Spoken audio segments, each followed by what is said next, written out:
حضرت ام فروہ سلام اللہ علیہا اور امام حسن علیہ السلام کی شادی 16 سال تک رہی۔ ان 16 برس میں حضرت ام فروہ سلام اللہ علیہا میں سے 4 بیٹے اور 2 بیٹیاں دنیا میں تشریف لائیں، جن میں سے 5 کے اسمائے گرامی علامہ ضمیر اختر نے رقم کیے ہیں: فاطمہ بنت حسن، احمد بنت حسن، قاسم بنت حسن، عبداللہ الاکبر اور عبداللہ الاصغر۔ ناظرین، جب 28 صفر سن 50 ہجری کو امام حسن مجتبی علیہ السلام کی شہادت ہوئی تو ان بچوں کی عمریں کچھ اس طرح تھیں۔ جناب فاطمہ بنت حسن سلام اللہ علیہا، جو امام زین العابدین علیہ السلام کی زوجہ ہیں، وہ 10 برس کی تھی۔ جناب احمد بن حسن 8 برس کے تھے، عبداللہ الاکبر بن حسن 6 برس کے، جناب قاسم بن حسن 4 برس کے اور حضرت عبداللہ الاصغر بن حسن 2 برس کے تھے۔ اسی طرح کربلا میں جناب فاطمہ بنت حسن زوجہ امام سجاد علیہ السلام کی عمر اقدس 20 برس، احمد بن حسن 18 برس، عبداللہ الاکبر 16 برس، شہزادہ قاسم 14 برس اور حضرت عبداللہ الاصغر 12 برس کے تھے۔ ناظرین، خلافت سے دستبردار ہونے کے بعد امام حسن علیہ السلام تقریباً 9 سال زندہ رہے۔ یہ تمام زمانہ آپ نے خانہ نشینی میں گزارا۔ کوفہ چھوڑ کر آپ مدینہ تشریف لے آئے۔ یوں بی بی سلمہ یعنی ام فروہ سلام اللہ علیہا اپنے بچوں سمیت امام کے ہمراہ مدینہ منتقل ہو گئیں۔ سن 50 ہجری میں جودہ بنت اشس نے امام حسن مجتبی کو زہر دیا۔ جب امام کی حالت غیر ہو گئی تو امام نے حضرت زینب سلام اللہ علیہا سے فرمایا کہ والدہ قاسم ام فروہ کس طرف ہیں، انہیں میرے پاس لے کر آئیے۔ جناب زینب سلام اللہ علیہا حضرت ام فروہ سلام اللہ علیہا کی طرف گئیں اور ان سے فرمایا کہ امام حسن مجتبی علیہ السلام آپ سے کچھ وصیت کرنا چاہتے ہیں۔ لہٰذا بی بی ام فروہ سلام اللہ علیہا امام حسن مجتبی کے قریب تشریف لائیں۔ امام حسن علیہ السلام نے جناب قاسم اور ان کے دیگر بہن بھائیوں کو قریب بلایا اور سب کو گلے لگایا اور ایک پرچے پر لکھی ہوئی وصیت ان بچوں کو دی اور جناب قاسم کو فرمایا کہ یہ وصیت تم سب کے لیے ہے، لیکن اسے تم بازو پر باندھ لو۔ ناظرین، ملا معین وائس کاشفی روضۃ الشہداء میں لکھتے ہیں کہ اس وقت امام حسن مجتبی علیہ السلام نے جناب قاسم علیہ السلام کا ہاتھ امام حسین علیہ السلام کے ہاتھ میں دیا اور فرمایا کہ میں آپ کی صاحبزادی کو قاسم کے لیے نامزد کرتا ہوں، وقت آنے پر اس کا اس فرزند سے عقد کر دینا اور اس پر ہمیشہ باپ کی طرح مشفقانہ نگاہ رکھنا۔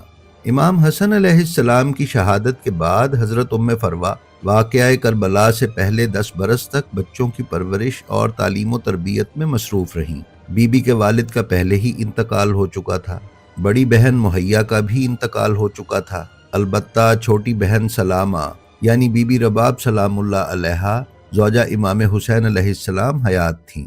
سن 56 ہجری میں حضرت ام فروہ سلام اللہ علیہا نے اپنی اکلوتی بیٹی فاطمہ بنت حسن کا عقد حضرت امام زین العابدین علی ابن الحسین علیہ السلام سے کیا۔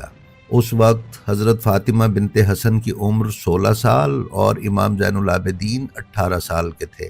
1 سال کے بعد حضرت ام فروہ سلام اللہ علیہا کے نواسے امام محمد باقر علیہ السلام کی دنیا میں تشریف آوری ہوئی۔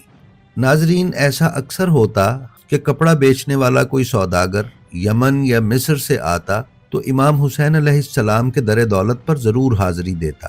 امام حسین کپڑا پسند کرتے اور کنیز کے ہاتھ حضرت ام فروہ کے پاس بھیج دیتے۔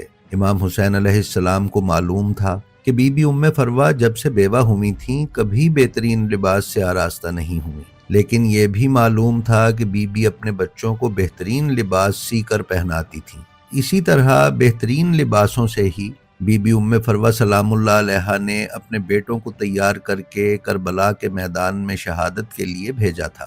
ناظرین، علامہ ضمیر اختر نقوی نے سوانح شہزادہ قاسم ابن حسن میں بیان کیا ہے کہ امام حسین علیہ السلام کی شہادت کے بعد 5 بیویاں کبھی سائے میں نہیں بیٹھی: حضرت زینب، حضرت ام البنین، حضرت ام فروہ، حضرت ام لیلہ اور حضرت رباب سلام اللہ علیہم۔ دن کی دھوپ اور رات کی اوس میں کھلے آسمان کے نیچے یہ خواتین بیٹھ کر گریا کرتی رہیں، یہاں تک کہ ان کی وفات ہو گئی۔ علامہ تقی سپہر نے ناسخ التواریخ میں بیان کیا ہے کہ روز کربلا کے بعد سے جب تک یہ بیویاں حیات رہیں، ہمیشہ امام حسین علیہ السلام کے ماتم میں دن رات رویا کرتی تھیں۔